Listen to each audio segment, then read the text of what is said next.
తాకట్లో ఉన్న మీ బంగారాన్ని విడిపించి ఆ రోజు ఆన్లైన్ రేటుకి కొంటాం. Sharma gold company. నమస్కారం, వెల్కమ్ టు సుమన్ టీవీ. నేను గీతాంజలి. ప్రస్తుతం మనతో పాటు శ్రీ జగదాంబ త్రిశక్తి పీఠాధిపతులు, ప్రముఖ ఆధ్యాత్మికవేత్త బనారస్ బాబు గురూజీ ఉన్నారు. వారితో మాట్లాడదాం. గురుగారు నమస్కారం అండి. శ్రీమాత్రే నమః. గురుగారు, ఎన్నో ధర్మ సందేహాలు ఉంటాయి, అలాగే కొంతమందికి విచిత్రమైన సందేహాలు కూడా కలుగుతూ ఉంటాయి.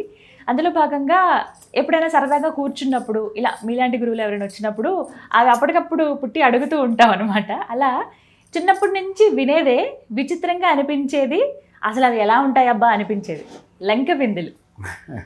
అక్కడికి అసలు అవి ఎలా వచ్చాయి, వాటికి ఆ పేర్లు ఎందుకు వచ్చాయి, వాటిల్లో అన్ని నిధులు ఎందుకు ఉంటాయి, ఎవరు పెట్టారు, అసలు ఇప్పుడు మనకు దొరకడం ఏంటి, ఇవన్నీ ఏం చెప్తారు?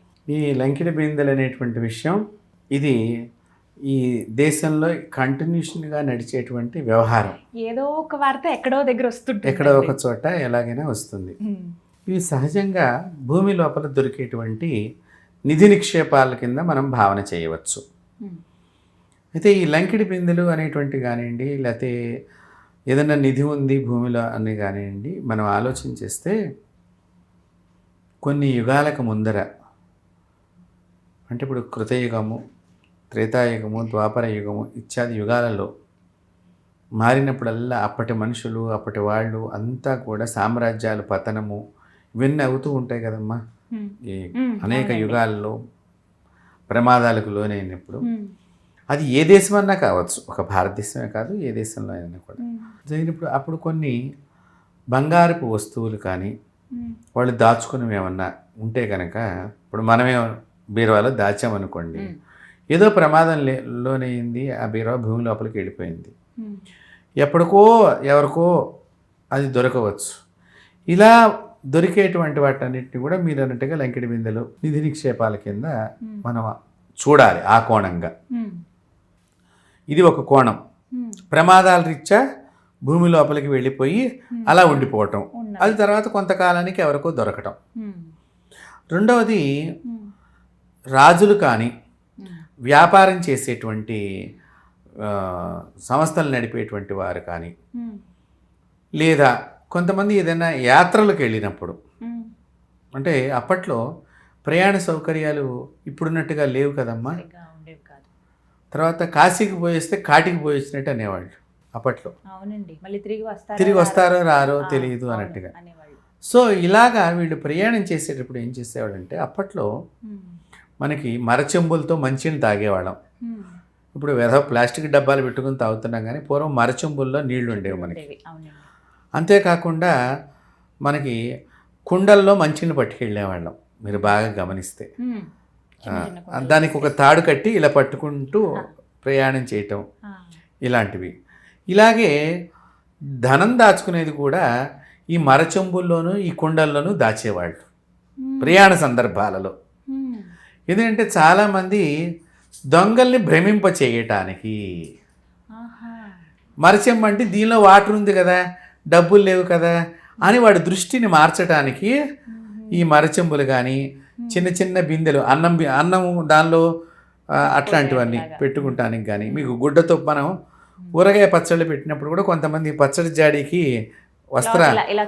చుడతారు, ముడిలాగా వేస్తారు. ఆ మాదిరిగా మన ప్రయాణంలో మార్గమధ్యంలో ఎవరైనా దొంగలు కానీ ఎవరైనా ప్రమాదం చేసేవాళ్ళు వచ్చినప్పుడు ఇలా కట్టి ఉంటే ఇది అన్నము అని చెప్పి దాని జోలికి వెళ్ళకుండా మన జేబులో ఉన్న 4 రూపాయలు తీసుకుని వెళ్ళిపోతాడు అన్నట్లుగా ప్రయాణంలో అప్పట్లో వాళ్ళు ఇంత టెక్నికల్గా ఆలోచన చేసి జాగ్రత్తలు తీసుకునేవారు.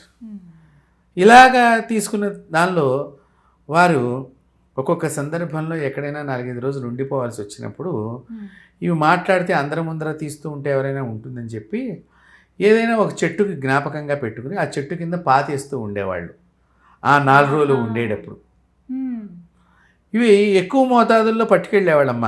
ఈ ప్రయాణం చేసేటప్పుడు చాలా డబ్బుల్ని ఎక్కువ మోతాదుల్లో చిన్న చిన్న వాటిల్లో కూడా పట్టుకెళ్ళేవారు. తర్వాత ముఖ్యంగా దేవుణ్ణి కూడా వీళ్ళతో పాటు పట్టుకెళ్ళేవారు. పూర్వకాలం దేవతార్చన అనేవాళ్ళు దాన్ని. ఎక్కడున్నా కూడా వాళ్ళు ఆ దేవతార్చన పూజ చేసుకోవటం. సో దొంగలు పూర్వకాలంలో దేవుడి జోలికి పోయేవాళ్ళు కాదు సాధ్యమైనంత వరకు. చాలా ఆ భయము భక్తి ఉన్నది. సో అట్లా ఆ దేవతార్చనని జోలికి వెళ్ళేవాళ్ళు కాదని మడిగా ఇవన్నీ మనకు ఆచారాలు ఎక్కువగా ఉండేటువంటి సంప్రదాయ సమయంలో.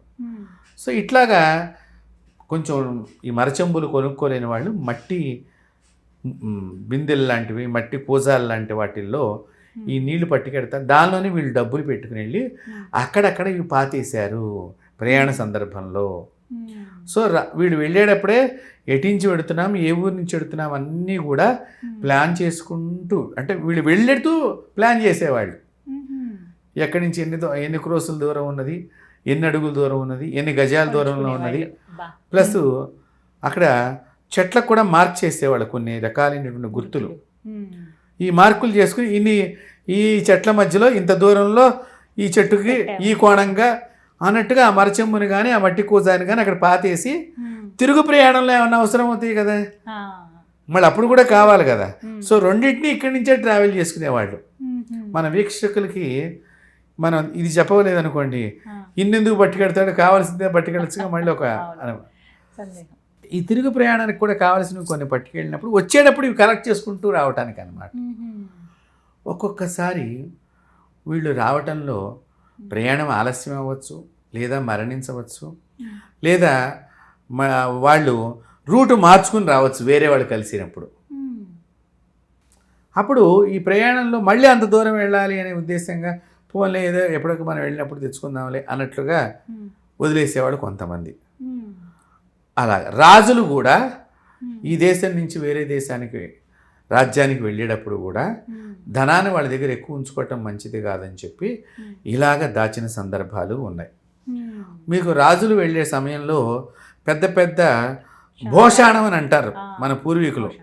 ఈ భోషాణాలను ఇలా మోసుకుంటూ వెనకాతల పరివారం అంతా నడుస్తూ వచ్చేది. రాజుగారి పల్లకీలోనో గుర్రం బండి మీదనో ఎద్దు బండి మీద ప్రయాణం చేస్తూ ఉంటే ఇవన్నీ భోషాణం మోసుకుంటూ వెళ్ళేవాడు. ఈ భోషాణాలని కొంతమంది పెద్ద పెద్ద గొయ్యలు తీయించేసి దాని మీద వాళ్ళు టెంట్గా వేసేవాళ్ళమ్మ అప్పుడే జాగ్రత్తలు చేయటానికి.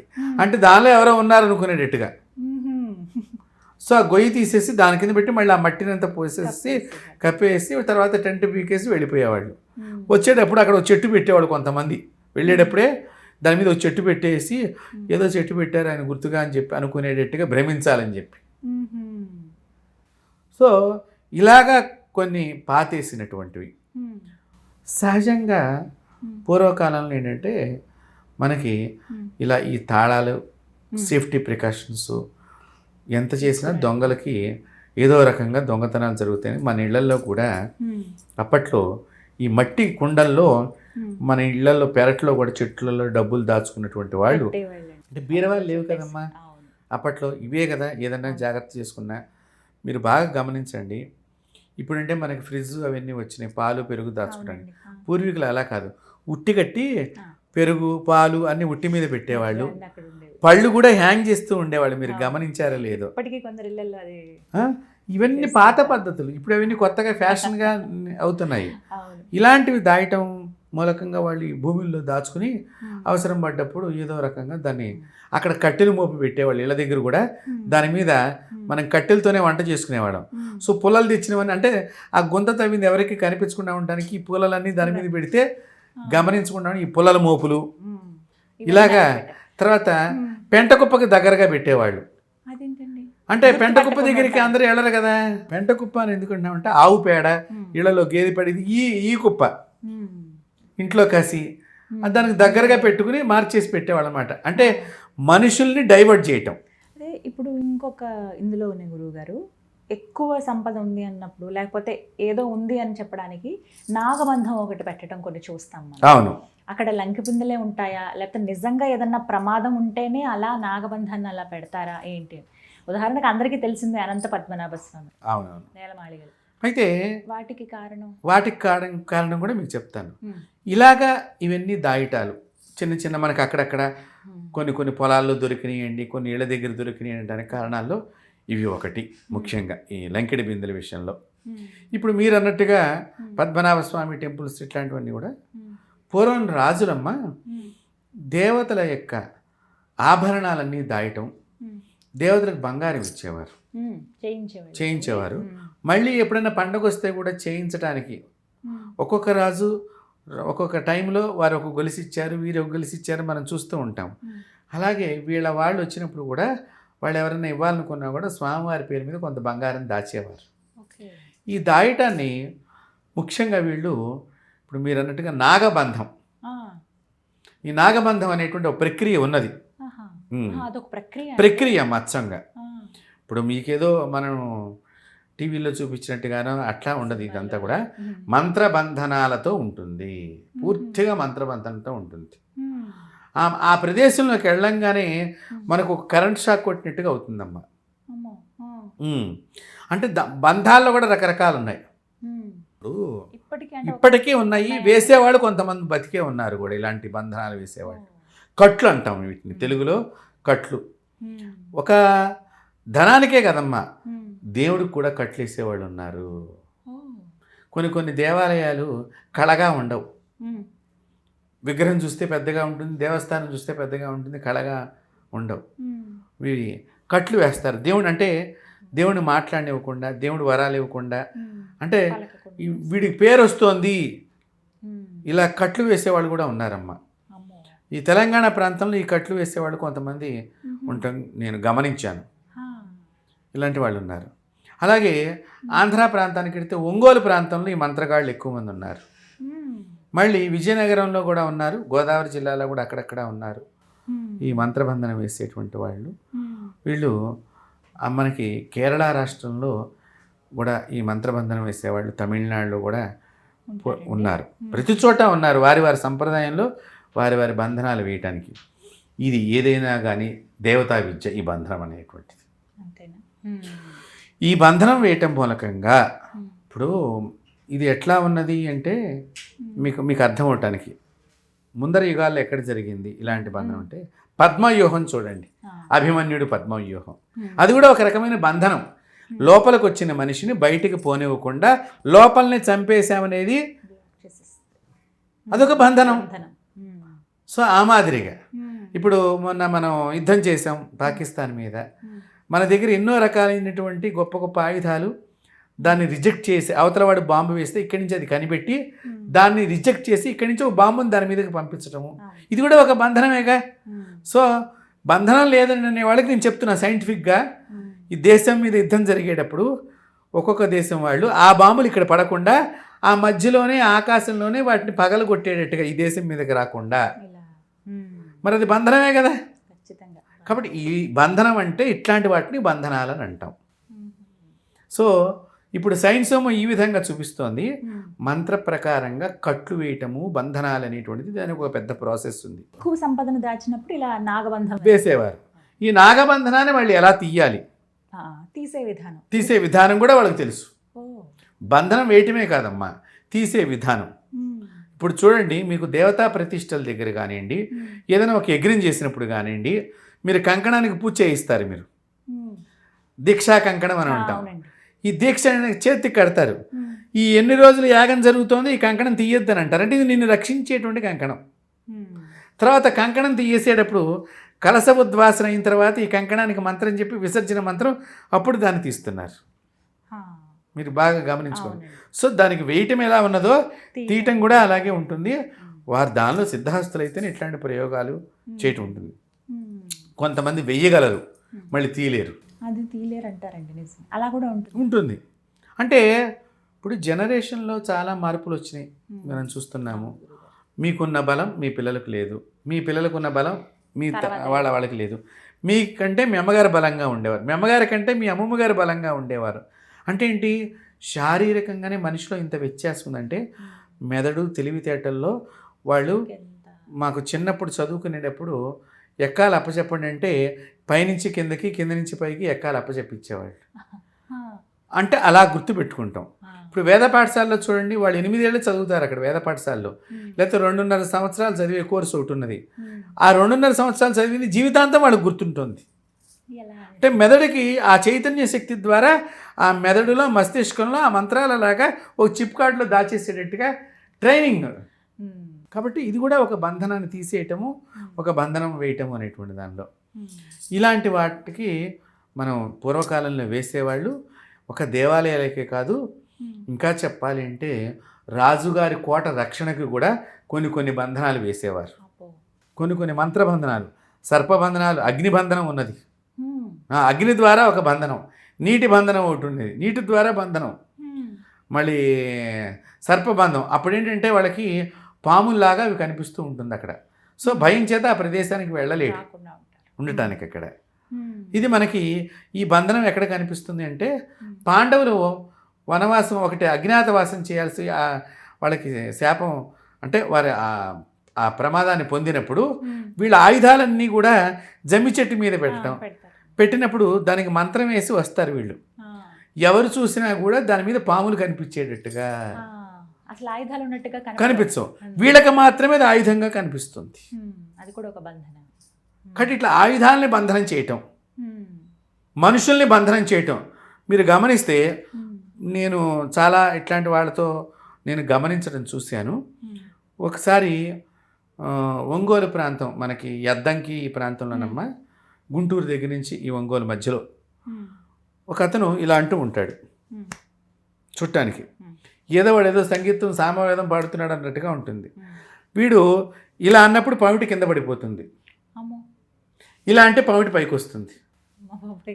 అంటే ఇది ఒక మంత్రం ద్వారా స్త్రీలను ఏడిపించే బంధనం. ఇది పడిపోతూ ఉండు, వాళ్ళు ఎంతసేపు పెట్టుకున్నా కానీ ఉండదు, ఇది జారిపోతూ ఉంటుంది అనమాట. వాడి మంత్రం ద్వారా ఇలా చేస్తూ ఉంటాడు అక్కడ కూర్చొని. ఉన్నారు కూడా. ఇవన్నీ వాస్తవాలే నేను చెప్పేది, అవాస్తవాలు ఏం కావట్లేదు.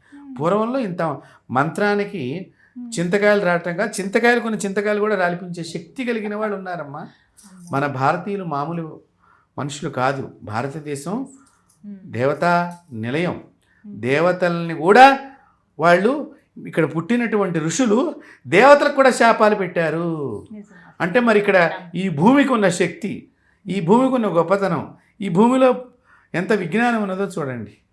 అదే దేవుణ్ణి ప్రార్థన చేసి ఆ దేవుడి దగ్గర నుంచి శక్తి తీసుకుని వీళ్ళకి ఇబ్బంది అయినా లేదా లోక కళ్యాణం గురించో శాపాలు పెట్టినటువంటి ఋషులు మన దగ్గర ఉన్నారు. దేవతల్ని ఆడిచ్చినటువంటి వాళ్ళు.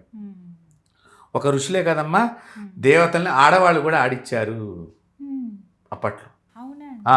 మరి అత్రి గారి భార్య అనసూయ, మరి ముగ్గురు దేవతల్ని ఏదో పాదచీరలో వేసి, ఒకడు లోకాన్ని తనలో కలుపుకునేవాడు, ఒకడు లోకరక్షకుడు, ఒకడు సృష్టికర్త. వీళ్ళ ముగ్గురిని ఉయ్యాల్లో వేసి ఊగరావయ్యా అని చెప్పి పాట పాడింది. అంటే మరి దేవతలను ఎలా ఆడిచ్చింది ఆవిడ? సో ఇక్కడ విజ్ఞానం అనేటువంటిది, విద్యను నేర్చుకునేవాళ్ళు ఆ మాదిరిగా పూర్వకాలంలో నేర్చుకునేవాళ్ళు. విద్యని, ప్రతి విద్యని అది చాలా గౌరవించేవారనమా. ఇప్పట్లాగా అప్పట్లో విమర్శలు లేవు. అదేం పెద్ద విద్య కాదులే, నువ్వు తర్వాత ఆ విద్యకి వెళ్ళినా కూడా నీకు ఆ విద్య ఎప్పటికీ రాదమ్మా. ఎందుకంటే నీ భావనలో అది గౌరవ భావన లేదుగా, ఆ విద్య నిన్ను వరించదు. చాలామందికి విద్యలు రాకపోవడానికి కారణం ఇదే. వేరే విద్య మీద అనవసరమైనటువంటి నాకు తెలిసిందే గొప్ప అనేటువంటి భావన.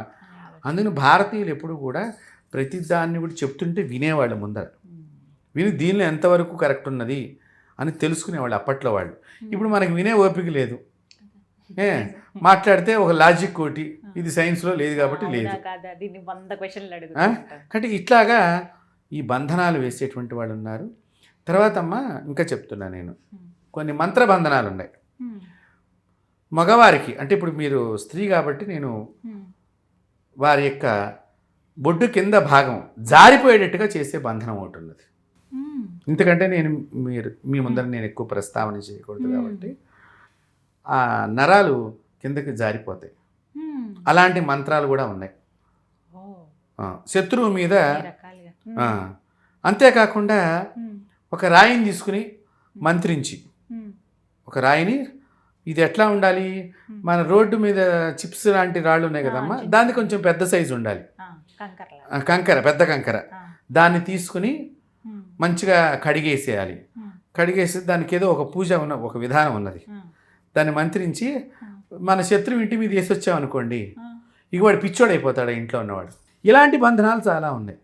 బాబోయ్, వింటేనే భయం వేస్తుందండి, ఇన్ని రకాలుగా ఉన్నాయి.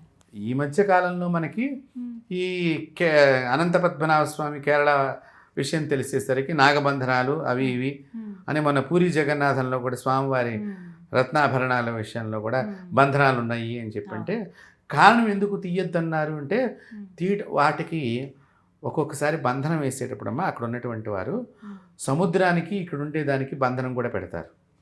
ఓ అప్పుడు ప్రమాదం సముద్రం దగ్గర నుంచి ఇక్కడికి వచ్చేస్తుంది, వస్తుంది, ఉప్పెనలాగా ముంచేస్తుంది. ముంచేస్తుంది ప్రమాదం. పద్మనాభ స్వామి వారి కూడా ఇలాగే చెప్పారండి. సముద్రం. కాబట్టి మంత్రబంధనాల్లో రకరకాలు ఉంటాయి, మనకు తెలీదు. మనం ప్రతిదాన్ని వెళ్ళి కలుగుతూ ఉంటాం, ఇది బాగాల అందు ప్రతి దానిలోనూ నేను చెక్ చేస్తా, నాకు తెలుసు. నిజమా కాదా అని. దయచేసి నేను వీక్షకులు కూడా చెప్తున్నాను, ఇప్పుడు చెప్పానని చెప్పి ఇన్ని రకాలుగా ఉన్నాయని మళ్ళీ దీని గురించి నెట్లో సెర్చ్ చేస్తారు. గురువు అనుగ్రహం లేకుండా ఏ బంధనాల్ని పరీక్ష చేయకూడదు, ఏ బంధనాల్ని ఎప్పుడూ కూడా వాడకూడదు. ఇలాంటి బంధనాలు చాలా ఉన్నాయి. అలాగే అడవిలోంచి ఒక చెట్టు వేరు తీసుకొస్తే దాంతో ఒక బంధనం. ఇక వాళ్ళు రోడ్లు వచ్చుకుని తిరుగుతూ ఉంటారు, ఇంటికి రారు పెద్దగా. ఇప్పుడు తప్పిపోయారు అని అంటూ ఉంటాం కదమ్మా. ఈ తప్పిపోవటంలో కారణాలు కూడా ఇవే. మీరు బాగా గుర్తుపెట్టుకోండి, చిన్న పిల్ల అంటే ఒక సంవత్సరం పిల్లో 2 సంవత్సరం పిల్లో అంటే మనం వదలం కదమ్మా, తల్లిదండ్రులు వదలరుగా, పిల్లల్ని చూసుకుంటూ ఉంటారుగా, మరి వాళ్ళు ఎలా తప్పిపోతున్నారు? ఇట్లాంటి టెక్నికల్గా బంధనాల ద్వారా వాళ్ళని తప్పించేసేటట్టుగా వీళ్ళు సోయి లేకుండా ఇలా ఉంటారనమాట. ఉన్నాక అలా చూస్తూ ఉంటే కింద నుంచి ఏం వెళ్ళిపోయిందో తెలియదు మనకి. అదేదో సినిమాలో ఒక దేశం గురించి ఒక హీరోకి ఒక కామెడీ యాక్టర్ చెప్తూ ఉంటే సూట్ కేసు మాయమైపోయింది. కాబట్టి ఇలా జారిపోతూ ఉంటాయి. కాబట్టి మనం ఏది చూసుకున్నా కూడా మంత్రానికి శక్తి ఉన్నది. నేను వీక్షకులందరికీ చెప్తున్నాను మీ ముఖం ద్వారా, మంత్రానికి శక్తి ఉన్నది. మంత్రం ఎక్కడి నుంచి వచ్చింది? దేవుడి దగ్గర నుంచి వచ్చింది. కాబట్టి భగవంతుణ్ణి విశ్వసించండి. విశ్వసించే దానిలో అనుమానం పెట్టుకోవద్దు. విశ్వసించకపోయినా పర్వాలా, విశ్వసించే దానిలో ఉన్నాడో లేడో అన్నట్టుగా చేయొద్దు. పరిపూర్ణంగా దేవుడు ఉన్నాడు, మిమ్మల్ని కాపాడుతాడు, మమ్మల్ని కాపాడుతాడు, మన అందరినీ కాపాడుతాడు. ఇది మనం తెలుసుకోవాలి ఇక్కడ.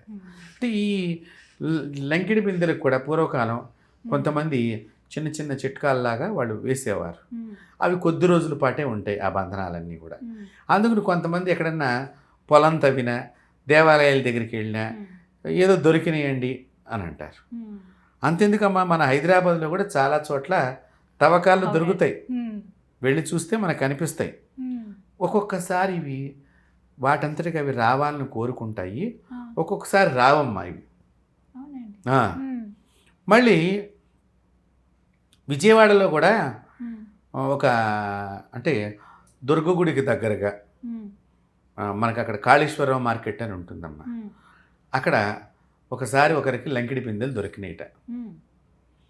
కానీ అవి ఎలా దొరికినాయి ఈ లంకిడి బిందెలు అంటే, ఎవరో ఒక సిద్ధాంతి గారు వచ్చి వారికి ఇక్కడ మీకు లంకిడి బిందెలు ఉన్నాయి అంటేను తీయండి, మీకు ఎంత డబ్బులు కావాలని ఇస్తాను. మరి తీయబోతుంటే అది బలి కోరింది. నాకు బలిస్తే కానీ రానంది. ఆ విషయాన్ని ఈ ఇంటి యజమానికి చెప్పి వెళ్ళిపోయాడు ఆయన. వెళ్ళిపోయిన తర్వాత అక్కడ వీడు ఆలోచన మొదలెట్టాడు, ఎట్లాగైనా నేను దీన్ని తెచ్చుకోవాలి, ఎవరిని బలి ఇవ్వాలి, బయట వాళ్ళని తెచ్చిస్తే నేను బయటపడిపోతానేమో అనుకుని ఏం చేసేట, ఇది ఇక నా ఇంట్లో వాళ్ళని బలి ఇవ్వాలి అని చెప్పి పెళ్ళాం కడుపుతూ ఉందమ్మా. పెళ్ళాం కడుపుతూ ఉంటే ఎక్కడైతే లంకిడి బిందెలు ఉన్నాయో ఆ ప్రదేశానికి పెళ్ళాన్ని తీసుకెళ్ళి అదేదో చూడు అట్లా చూడని చెప్పి ఆ చెయ్యి అట్లా పెట్టి ఒక తన్ను ఈమె అటు తిరగంగానే ఈమె నడుము మీద ఒక తన్ను తంతే వెంటనే బొక్కబోర్లా పడిపోయి ఆమె చచ్చిపోయింది. ఆ చచ్చిపోయిన దానికి ఆయన అక్కడ ఒక గుడి కట్టాడు. 6 లంకిడి బిందెలు దొరికినాయి. ఇప్పుడు చెప్పండి, అంటే మనిషికి ఆ డబ్బును చూడంగానే ఆ లోపల తన మన అనేది ఉండదు. అలా ఎందుకు కోరుకుందండి బలి? అది కూడా బంధనం వేసిందేనా? అంటేనమ్మా, కొన్ని బలవంతంగా లాగుతాంగా. ఇప్పుడు యుద్ధం చేస్తున్నాము, నీ బలం ఎంతో తెలుసుకోకుండా నేను యుద్ధంలో రంగంలో మొదలైతే నేనే పోతాగా. ఒకటి కొన్ని సందర్భాల్లో అవి చెప్తూ ఉంటాయి, రావు అన్నమాట. తాళ్ళేసి లాగిన, మీరు ప్రొక్రియలు పెట్టి లాగిన రావు. ఒక్కొక్కసారి ఆ లాగుతున్న సందర్భంలో పాము వచ్చి ఎదురుగుండా నిలబడ్డవి కూడా మీకు కొన్ని వీడియోలు కూడా సర్క్యులేట్ మీరు చూసే ఉండవచ్చు. ఇలా కూడా అడ్డుపడుతూ ఉంటాయి. అంటే అది రావద్దని అంటోంది.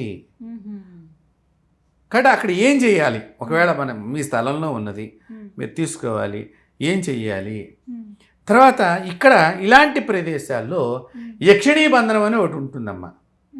ఈ యక్షిణీలన్నీ కూడా బలి కోరుతూ ఉంటాయి. ఇవి చాలామందికి తెలియవు. మేమేదో తీగలము, మేము సమర్థులము, మాకు ఇలా 2 నిమ్మకాయలు అలా 2 కొబ్బరికాయలు కొట్టేస్తే తీసేస్తాము అనేటువంటి వాళ్ళు చాలామంది ఈ సమాజంలో ఉన్నారు. దయచేసి నేను ఈ విషయం చెప్తున్నాను, శాస్త్ర పరిజ్ఞానం లేకుండా ఇట్లాంటి ప్రయోగాలకి జనాలు ఆశపడి వారి డబ్బుని, ధనాన్ని, సమయాన్ని అనవసరంగా పాడు చేసుకుని లేనిపోని కొత్త చికాకులు తెచ్చుకుంటారు. అందుకని నేను ఈ విషయాన్ని మీ ముందర అంటే చైతన్యవంతులను చేయాలి. మనం జనాలను చైతన్యవంతులు చేయకపోతే అనవసరంగా ఇలాంటి వాటికి చాలామంది తిరుగుతున్నారు. లక్షలు ఖర్చు పెట్టిన వాళ్ళు ఉన్నారమ్మా. 1,000 మంది మా దగ్గరకు కూడా వచ్చి అడిగిన వాళ్ళు ఉన్నారు. కాబట్టి ఇలాగా యక్షిణీ దేవతలు ఉంటారు. పెద్ద పెద్ద వృక్షాల మీద ఈ యక్షిణీ దేవత ఆవహించి ఉంటుందన్నమాట. అప్పుడు ఆ యక్షిణీ దేవత అక్కడ ఉన్నప్పుడు వీళ్ళని అది తీనివ్వదు. తర్వాత ఈ నిధుల దగ్గరమ్మా మనం తీస్తున్న సందర్భంలో తీయాలనుకున్నప్పుడు రాత్రిపూట అక్కడ ఒక ఆడమనిషి సంచారం చేస్తూ ఉంటుంది తీనివ్వకుండా అడ్డుపడటానికి. అట్లాంటప్పుడు కూడా బలి ఇవ్వడానికి చాలామంది ప్రయత్నం చేస్తూ ఉంటారు. ఒక్కొక్కసారి తీయడానికి రాయనప్పుడు ముఖ్యంగానమ్మా ఇలాంటి ప్రయోగాలు చేసేటప్పుడు మీరు గోవు కనుక మీ ఇంటి దగ్గర కానీ లేదా ఆ ప్రదేశంలో కానీ ఉంటే గోవు మీరు చేస్తున్న పని తప్పైతే కనుక అది ఇట్లా గుంజుకుని అవసరమైతే మీ దగ్గరికి వచ్చి పొడవటానికి కూడా ప్రయత్నం చేస్తుంది, చేయనివ్వకుండా. గోవుకి అక్కడ ఏ దుష్టశక్తి ఉందని పసిగట్టే లక్షణం ఎక్కువ ఉన్నది. గోమాత అంటే అంత గొప్పదమ్మా. అందుకని అలా గోవులు చచ్చిపోతూ ఉంటాయి యజమాని బతకాలి అనే కాంక్షతో. కాబట్టి ఇలాంటివి కూడా ఈ బంధనాలు, ఈ నిధులు నిక్షేపాలు, ఈ లంకెడి బిందెలు, లేకపోతే ఇలా మీరు చెప్పినట్టుగా అనంత పద్మనాభ స్వామి గదులు విషయం కానివ్వండి, ఒరిస్సాలో పూరి జగన్నాథుడికి సంబంధించినటువంటి గదుల్లో కానివ్వండి, ఎవరు పడితే వారు ఇప్పుడు ఏమైపోయిందంటే ప్రతి ఒక్కరికి ఒక క్యూరియాసిటీ మూలకంగా ప్రతి దాన్ని చూడటం, ప్రతి దాని గురించి చర్చ చేయటం, సంబంధం లేకపోయినా అనవసరమైన ప్రతిదీ తెలుసుకో. దీంతో ఏమవుతుంది? చూసిన వాడు ఊరుకుంటుందా? బుద్ధి ఏదో ఒకటి చేయాలి. అప్పట్లో ఇక్కడ తపస్సు చేసినటువంటి మహా మంత్రవేత్తలు ఎన్ని అడుగుల్లో ఉంది, ఎక్కడ ఉన్నది, అది ఏమిటి, బంగారమా, వెండా, లేకపోతే ఊరికి చెంబు వచ్చి గాల్లో వరదలకు వచ్చి కొట్టుకొచ్చిందా అనేది కూడా చెప్పగలిగేవాళ్ళు. ఇప్పుడు మీరు గమనించారు లేదో, ఫారినర్స్ స్కానర్స్ కనిపెట్టారు. ఈ స్కానర్ పెడుతుంటే కుయ్ కుయ్ కుయ్ కుయ్ కుయ్ అనేది సౌండ్ వస్తూ ఉంటుంది. ఇగో ఉంది అని తగ్గుతాడు, చివరికి ఏదో ఇనప బయటపడుతుంది. కాబట్టి ఇదొకటి.